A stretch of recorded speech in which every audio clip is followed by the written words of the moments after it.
It began with a scream, sharp, frantic, a sound that tore through the quiet of the night like glass breaking. But it wasn't just anyone screaming. It was Erika Kirk herself. The woman who had spent weeks projecting calm, carefully crafting her statements, selecting photos, and controlling every narrative finally broke. Something she never expected had hit the internet, a leaked audio recording, a whisper of a secret she had carried for weeks, terrified of who might know, unsure of who to trust. The recording sent shockwaves across social media, and suddenly, the entire story around Charlie Kirk shifted in a way nobody anticipated. According to insiders who saw Erika's reaction, she didn't cry or collapse. She panicked. She began pacing, dialing numbers that went unanswered, sending frantic messages that bounced back, demanding to know who leaked the file, who knew, who had seen her that night. The walls of her carefully curated story were collapsing, and the one person capable of tearing it apart wasn't Charlie's mother, an investigator, or even the media, it was Mikey McCoy's wife. Erika had assumed Mikey's wife would stay silent, a friendly, safe presence in the chaos. But that assumption was her first mistake. Mikey's wife had always been quiet, observant, someone who noticed things Erika didn't want anyone to notice. She remembered conversations word for word, strange behaviors, tense exchanges, moments Erika believed were private. And that night, she witnessed something she wasn't meant to see.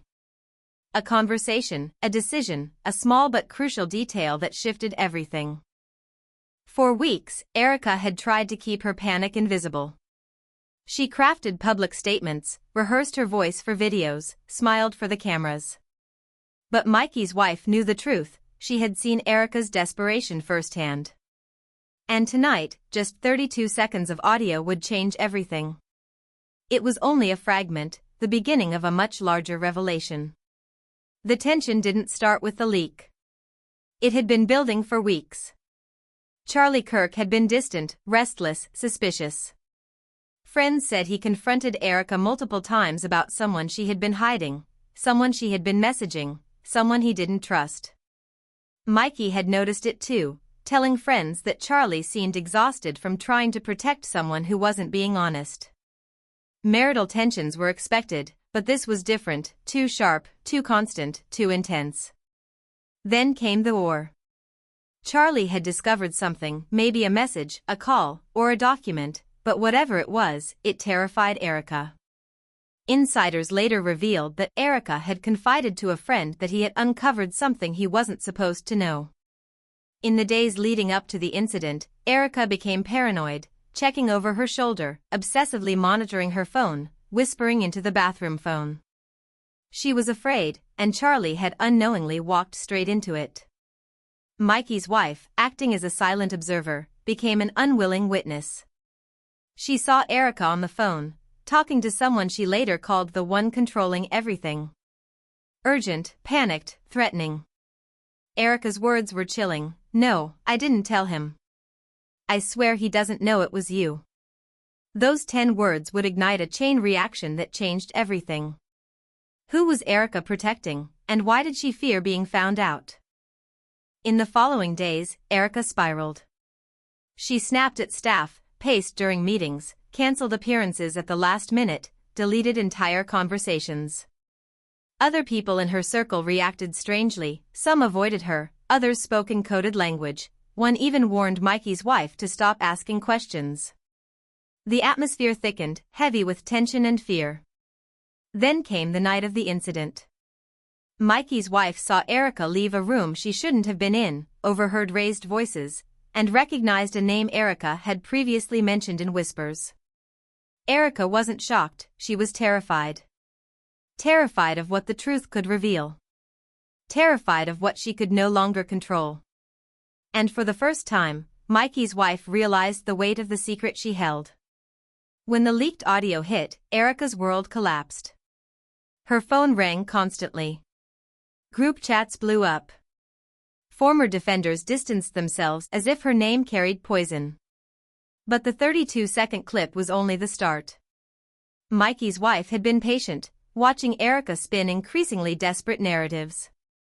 Tonight, the pressure broke. and the fragment she released began unraveling everything Erika had tried to hide.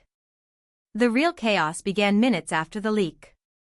Erika's phone rang, an unknown number, the voice quiet but sharp. "Why didn't you tell me she was there that night?" Erika froze, recognizing the voice from the conversation Mikey's wife had overheard. Panic surged. She tried to explain, to promise it was under control, but the voice didn't waver. "You're already compromised." Erika collapsed, the realization crashing down, she was never in control. She had been a pawn in a larger game, protecting someone far more dangerous than herself. Minutes later, Mikey called. "Erika, we need to talk," he said, voice tense. Erika pleaded for Mikey's wife to stop. Mikey interrupted, revealing that his wife knew exactly what she heard. Erika was horrified. Mikey had already confirmed her fears. The person she protected was now a threat. And Mikey's wife was preparing to release the full recording. The revelation didn't stop there. A black screen with 5 words appeared on Instagram: "I'm not the only witness." The internet exploded. If Mikey's wife wasn't alone, the carefully crafted version of events Erika had pushed for weeks was hanging by a thread. Threats followed, unknown numbers, ominous messages, even knocks on their door. Someone from the inner circle had already begun a coordinated effort to retrieve the recording and silence witnesses. The situation escalated further. A black SUV appeared outside Mikey's house, parked and waiting. The vehicle wasn't leaving. It was watching.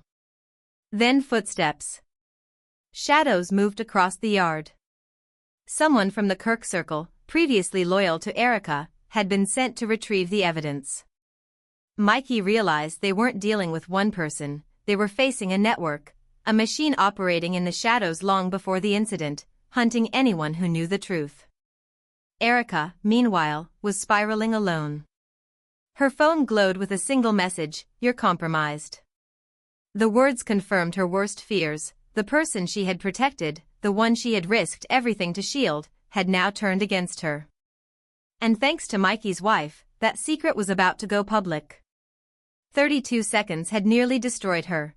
The full 30-minute recording could obliterate her public image entirely. Early the next morning, an unknown message arrived at Mikey's wife's phone: "You won't live long enough to upload it." The power went out. Cameras cut off. Alarms shut down. The house fell into an unnatural stillness. Shadows moved past windows. The machine wasn't hiding, it was cleaning up loose ends, targeting anyone who had knowledge of the truth. Then, a figure appeared in the hallway. Not a stranger. Not Erika. Not a widow. It was the same woman who had knocked on their door the previous night, now lifeless, mechanical, controlled. She carried a flash drive, the piece missing from a larger puzzle. "He said," she whispered, "you need to see this." Mikey and his wife understood immediately. The shadow figure, the one Erika had been protecting, was no longer hiding. He was hunting. The chaos spread online. Clips, screenshots, cryptic messages, and leaks surged across social media. Anonymous transcripts emerged, hinting at conversations between Erika and a deep voice months before the incident. The voice implied instructions, control, and even violence. Every revelation pointed to one hidden figure, a man with ties to the Kirk family, with influence, money, and power, someone who had more to lose than Erika ever did. Mikey's wife held the flash drive tightly. Erika's panic was no longer the story. The real story was this man, the shadow figure.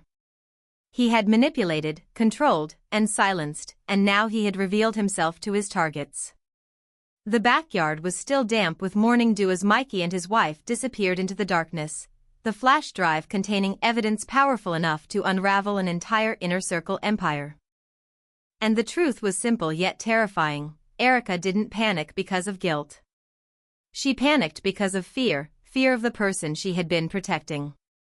A person who confronted Charlie, ordered the cover-up, and now hunted those who knew too much. The leak wasn't just evidence, it was a death sentence. And the public had no idea the real explosion hadn't even begun. Social media burned with speculation. Who was the third voice? Who controlled the inner circle? Who had orchestrated the cover-up? Every tweet, video, and post amplified fear and tension. And as the sun rose, the house remained quiet, too still, too wrong. Shadows lurked.